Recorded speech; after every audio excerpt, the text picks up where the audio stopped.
नमस्कार फ्रेंड्स, मैं प्रेम कुमार स्वागत करता हूं एक बार फिर से आप सभी का हमारे यूट्यूब चैनल पर। फ्रेंड्स, आज अपन कुछ क्वेश्चन हल करेंगे जो अभी हमारे पीछे जो ऑनलाइन परीक्षाएं हुई थी उनमें आए हुए क्वेश्चंस है। ठीक है, जो कि हमारा एक चैप्टर लगता है प्रॉफिट एंड लॉस या लाभ हानि। लाभ या हानि एक चैप्टर लगता है हमारा, जिसके कुछ क्वेश्चन पीछे की ऑनलाइन परीक्षाओं में आए थे।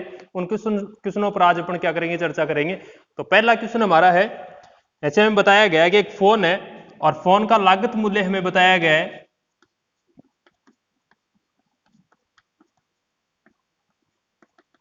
फोन का लागत मूल्य बताया गया है 50,000 रुपए है। ठीक है, इसके बाद बताया गया कि इसका जो विक्रय मूल्य है वो 70,000 रुपए है। विक्रय मूल्य की अपन बात करें तो वो है 70,000 रुपए। ठीक है, तो हमें पूछा गया है कि फोन का लागत मूल्य यदि 50,000 रुपए है तो विक्रय मूल्य 70,000 रुपए है, तो इस पर जो लाभ होगा वो कितना होगा। तो ये हमारा विक्रय मूल्य हो गया 70,000 रुपए है, और ये हमारा लागत मूल्य है, अपन बात करें तो क्रय मूल्य।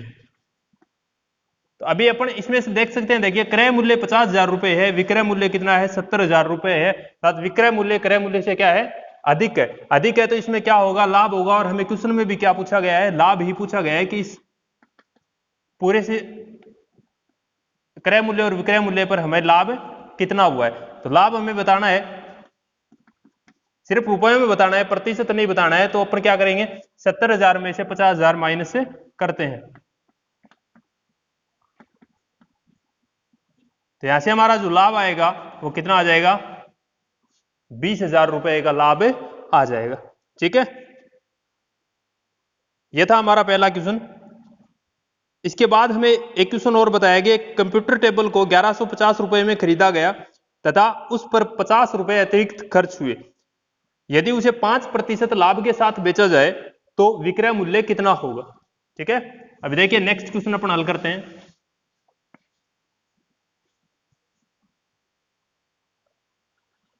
क्वेश्चन में बताया गया है कि कंप्यूटर टेबल है,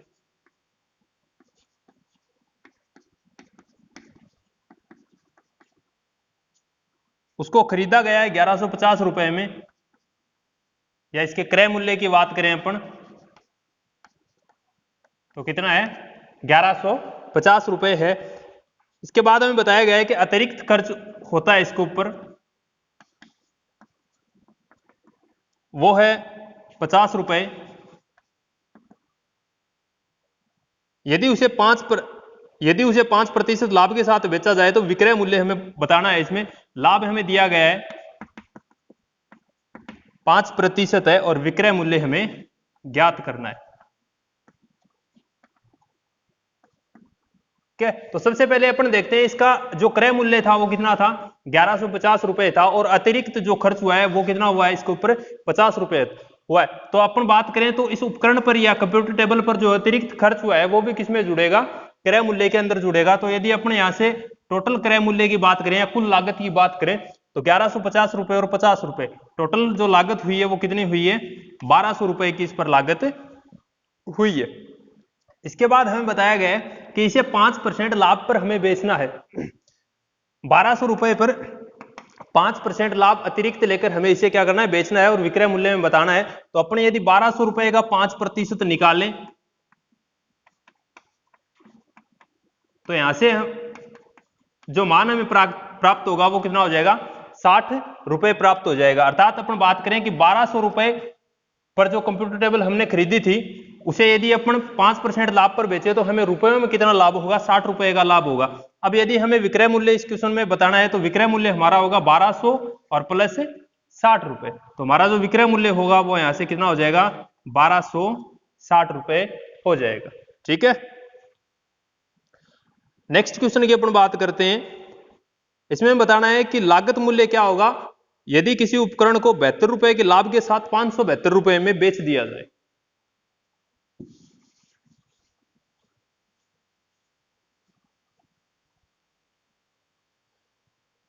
बताया गया है कि उपकरण को 72 रुपए के लाभ के साथ बेचा जाता है।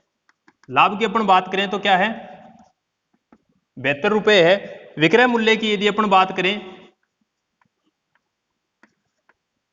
इसका विक्रय मूल्य है वो है 572 रुपए।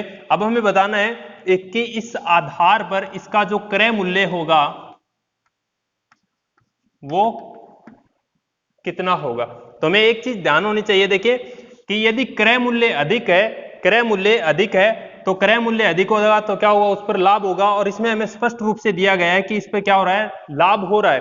लाभ हो रहा है तो हमें पता होना चाहिए कि जब लाभ हो रहा है तो क्रय मूल्य हमारा क्या आएगा, विक्रय मूल्य से कम आएगा। देखिए विक्रय मूल्य हमें कितना दिया गया है, 572 रुपए दिया गया है। लाभ हमारा कितना है, यहां से 72 रुपए है। तो हमें यहां से पता होना चाहिए कि विक्रय मूल्य से, और जब लाभ अपन माइनस कर देंगे या घटा देंगे तो हमारा जो शेष बचेगा वो क्या हो जाएगा, क्रय मूल्य हो जाएगा। अर्थात इसका जो क्रय मूल्य होगा वो कितना होगा, 500 रुपए होगा। क्रय मूल्य 500 रुपए, विक्रय मूल्य 572 रुपए है, तो हमारा यहां से लाभ कितना हो गया, 72 रुपए हो गया। ठीक है। नेक्स्ट क्वेश्चन में पूछा गया है विक्रय मूल्य ज्ञात करो यदि लागत मूल्य 7282 रुपए हो तथा लाभ 208 रुपए हो।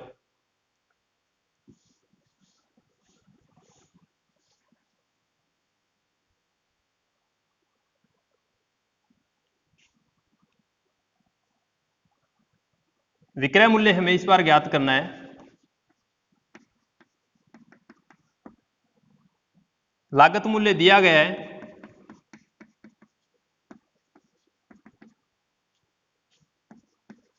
7282 रुपए और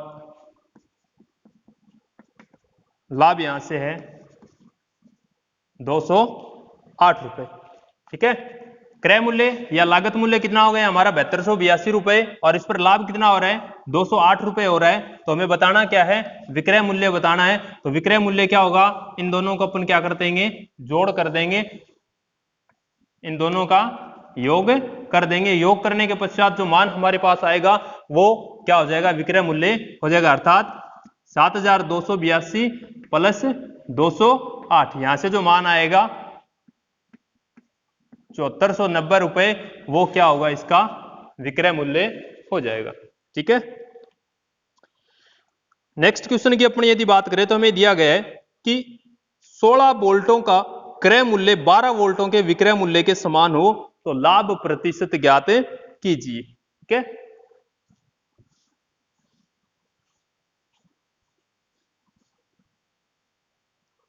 देखिए क्वेश्चन दिया गया है 16 वोल्टों का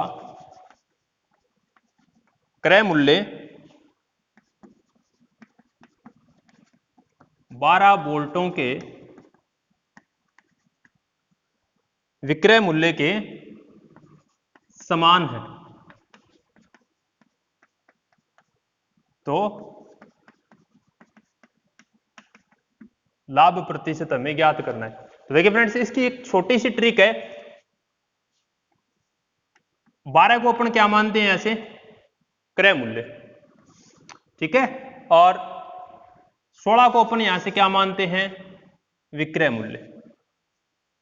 और इन दोनों का मान को लिखने के पश्चात हमें पता है ज्ञात क्या करना है, लाभ प्रतिशत ज्ञात करना है। तो अपन यहां से देखिए लिखते हैं विक्रय मूल्य कितना, 16, क्रय मूल्य कितना है हमारा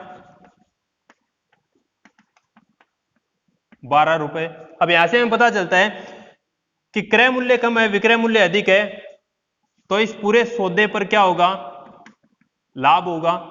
ठीक है। लाभ कितना है, देखिए जब अपन 16 में से 12 को माइनस करते हैं तो यहां से 4 रुपए का हमें क्या होता है, लाभ होता है। लाभ कितना हो गया, 4 रुपए का। लेकिन हमें पूछा गया है लाभ प्रतिशत पूछा गया है, तो अपन लाभ प्रतिशत यहां से ज्ञात करते हैं। तो देखिए जितने रुपए का लाभ हुआ है वो अंश में लिखते हैं, टोटल क्रय मूल्य हमारा कितना है 12 है, वो हर में लिखते हैं, और प्रतिशत में बदलने के लिए अपन गुणा में क्या करते हैं, 100 करते हैं। देखिए इनको अपन कैंसिल करते हैं 3 बार, और 100 में जब 3 का अपन भाग लगाते हैं तो हमारा मान आएगा वो कितना आएगा, 33.33 आएगा। अर्थात हमें जो लाभ प्रतिशत हुआ है वो कितना हुआ है, 33.33% लाभ हुआ है। ठीक है। अभी नेक्स्ट क्वेश्चन की अपन बात करते हैं। देखिए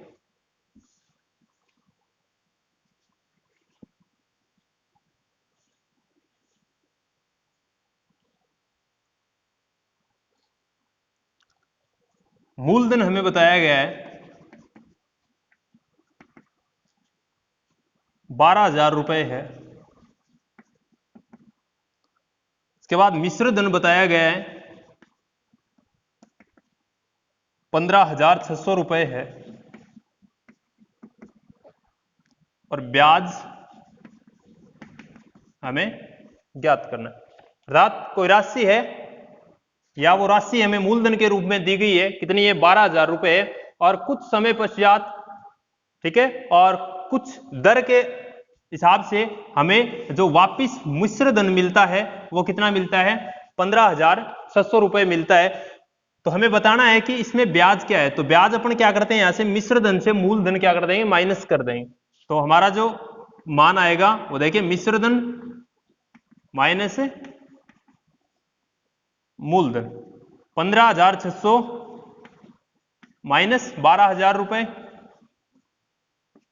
घटाएंगे तो देखिए 15,600 में से 12,000 घटाने के पश्चात हमारे पास जो मान बचेगा वो 3,600 रुपए बचेगा। अर्थात 12,000 रुपए पर हमें जो ब्याज प्राप्त हुआ है वो कितना हुआ है 3,600 रुपए ब्याज प्राप्त हुआ है। ठीक है, बात करते हैं नेक्स्ट क्वेश्चन की।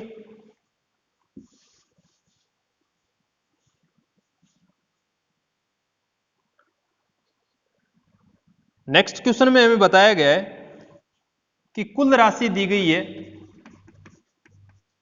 कुल राशि या मिश्र धन बताया गया है 25,000 रुपए, 25,000 रुपए। ब्याज यहां से हमें बताया गया है 6,000 रुपए प्राप्त होता है। तो वह राशि या मूलधन हमें यहां से पूछा गया है कि ऐसी कौन सी राशि है जिस पर 6,000 रुपए ब्याज प्राप्त होने के पश्चात जो मिश्र धन या कुल राशि हमें प्राप्त होती है वो कौन सी है 25,000 रुपए प्राप्त होती है। तो हमें मूलधन बताना है। तो मिश्र धन हमारे पास है और ब्याज भी हमारे पास है। तो यदि अपन मिश्र धन में से ब्याज माइनस कर देते हैं तो हमारे पास जो शेष बचेगा वो मान किसका आ जाएगा, मूलधन का आ जाएगा। तो यहां से अपन माइनस करते हैं, देखिए 25,000 माइनस 6,000 रुपए। अपने यहां से माइनस करने के पश्चात हमारे पास जो मान आएगा वो कितना आ जाएगा 19,000 रुपए आ जाएगा। अर्थात 19,000 रुपए पर हमें 6,000 रुपए ब्याज प्राप्त हुआ। तो हमारा जो मान था वो कितना हो गया, या मिश्र धन की बात करें तो कितना हो गया 25,000 रुपए हो गया। ठीक है, देखिए नेक्स्ट क्वेश्चन हमारा है मूलधन हमें दिया गया है 12,500 रुपए, मिश्र धन हमें दिया गया है 17,500 रुपए।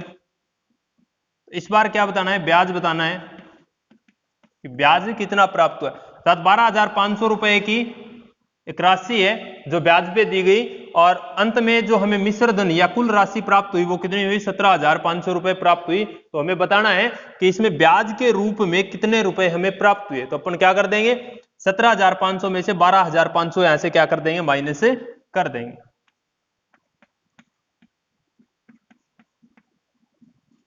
तो यहां से हमारा जो मान आ जाएगा वो कितना आ जाएगा 5,000 रुपए आ जाएगा। अर्थात 5,000 रुपए हमें ब्याज के रूप में प्राप्त हुए। ठीक है, नेक्स्ट क्वेश्चन देखिए। इसमें हमें बताया गया है मूलधन 5,000 रुपए है और जो साधारण ब्याज है वो हमें 500 रुपए प्राप्त होता है। साधारण ब्याज है वो कितना होता है 500 रुपए प्राप्त होता है। तो मिश्र धन की गणना करनी है। मिश्र धन क्या होता है, मूलधन प्लस ब्याज। मिश्र धन क्या होता है, मूलधन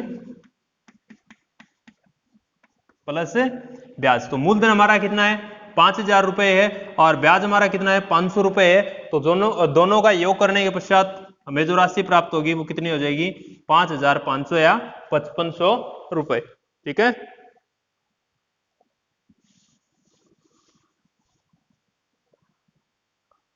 अब नेक्स्ट क्वेश्चन की अपन बात करते हैं। हमें मूलधन दिया गया है,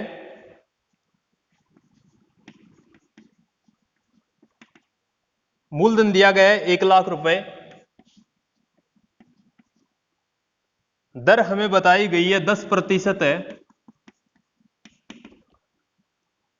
समय बताया गया है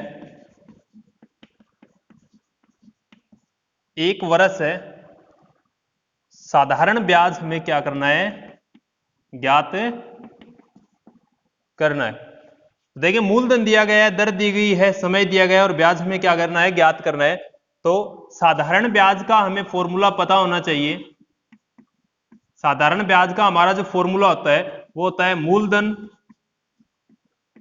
इंटू दर इंटू समय बटा 100। ये हमारा क्या होता है, साधारण ब्याज का फॉर्मूला होता है।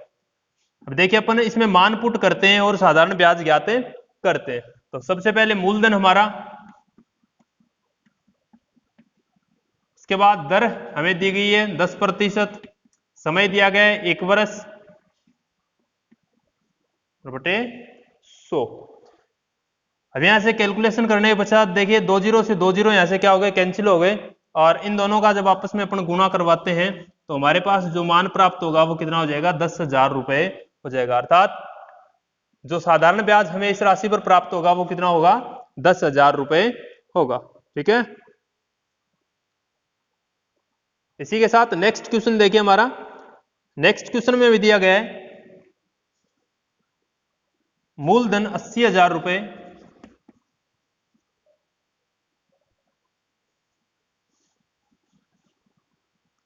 दर हमें दी गई है 10%, समय दिया गया है हमें 2 वर्ष, और इस क्वेश्चन में साधारण ब्याज की जगह हमें ज्ञात करना है चक्रवृद्धि ब्याज। चक्रवृद्धि ब्याज की गणना हमें करनी है, कितना होगा। देखिए चक्रवृद्धि ब्याज ज्ञात करने की हमारे पास एक छोटी सी ट्रिक है। अपन सर्वप्रथम लिखते हैं जो मूलधन हमें दिया गया 80,000 रुपए, दर हमें कितनी दी गई है, 10% दी गई है, तो प्रतिशत का चिन्ह हटाएंगे, यहां से भाग लगाएंगे कितने का, 100 का, तो यहां से हमारा जो मान होगा वो कितना हो जाएगा, 1/10 हो जाएगा। ठीक है, और जो साधारण ब्याज है वो प्रतिवर्ष क्या रहता है, समान रहता है। तो हमें 2 वर्ष दिए गए हैं तो हमने इसे कितने भागों में तोड़ दिया, 2 भागों में तोड़ दिया। ठीक है, अभी देखिए अपन 1/10 दर से गुणा करवाएंगे मूलधन को, यहां से 0 से 0 कैंसिल, यहां से हमारा जो मान आएगा वो कितना हो जाएगा, 8,000 रुपए। 8,000 रुपए प्रथम वर्ष का ब्याज और 8,000 रुपए द्वितीय वर्ष का ब्याज। अब ये जो प्रथम वर्ष है इसके बाद 1 वर्ष और बच गया तो इसके ऊपर ब्याज फिर से लगेगा नेक्स्ट वर्ष। तो देखिए एक बार फिर इसको हल करते हैं, 8,000 गुणा 1/10, 1 जीरो से 1 जीरो क्या हो गया, कैंसिल हो गया, यहां से कितना बच गया, 800 रुपए बच गया। अब हमें क्या ज्ञात करना है, देखिए चक्रवृद्धि ब्याज ज्ञात करना है, तो अपन क्या करते हैं, इन तीनों राशियों को जोड़ देते हैं। तो 8,000 और 8,000 हमारे कितना हो गया, 16,000, और साथ में कितने हैं, 800 रुपए। तो यहां से जो हमारा आंसर आएगा वो कितना आएगा, 16,800 रुपए हमें क्या होगा, ब्याज के रूप में प्राप्त होंगे। ठीक है, नेक्स्ट क्वेश्चन इसके बाद हमें दिया गया है वो भी चक्रवृद्धि ब्याज का है। देखिए क्वेश्चन क्या है,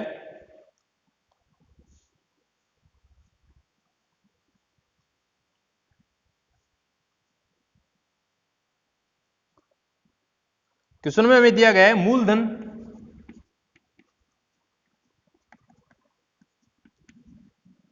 30,000 रुपए, दर दी गई है 7%, समय दिया गया है या समय की जो शर्त दी गई है वो प्रति वर्ष की दी गई है, और चक्रवृद्धि ब्याज भी हमें दिया गया है यहां से 4,347 रुपए। मिश्र धन हमें यहां से ज्ञात करना है, मिश्र धन ज्ञात करना है। देखिए हमें यहां से राशियां कितनी दी गई है, 4 राशियां दी गई है। और अंत में हमें पूछा क्या है, मिश्र धन पूछा गया। तो मिश्र धन का हमें पता होना चाहिए, जो फॉर्मूला होगा हमारा वो क्या होगा, मूलधन प्लस ब्याज। ठीक है, मूलधन और ब्याज को जब अपन जोड़ते हैं तो जो मान प्राप्त होता है वो किसका मान प्राप्त होता है, मिश्र धन का प्राप्त होता है। तो हमें यहां से ना तो दर के साथ कुछ करना है और ना समय के साथ कुछ। अब देखिए हम इन दोनों राशियों को जोड़ते हैं, 30,000 रुपए हमारे पास है प्लस 4,347 रुपए हमारे पास यहां से क्या है, ब्याज के। अब इन दोनों राशियों को जब अपन जोड़ते हैं तो हमारे पास क्या आ जाएगा, मिश्र धन प्राप्त हो जाएगा। 30,000 और 4,347 को अपन जोड़ते हैं तो हमारे पास यहां से जो मान प्राप्त होगा वो हो जाएगा 34,347 रुपए। ये हमारा क्या होगा, यहां से मिश्र धन का मान होगा। ठीक है, एकदम इजी सा क्वेश्चन है। नेक्स्ट क्वेश्चन देखिए हमें दिया गया है, इसमें हमें बताना है साधारण ब्याज व चक्रवर्ती ब्याज के मध्य अंतर कितना होगा।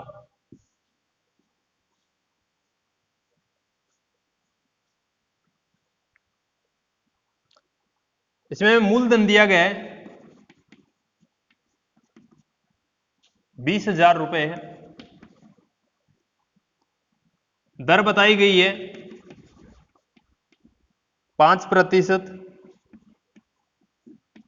समय बताया गया है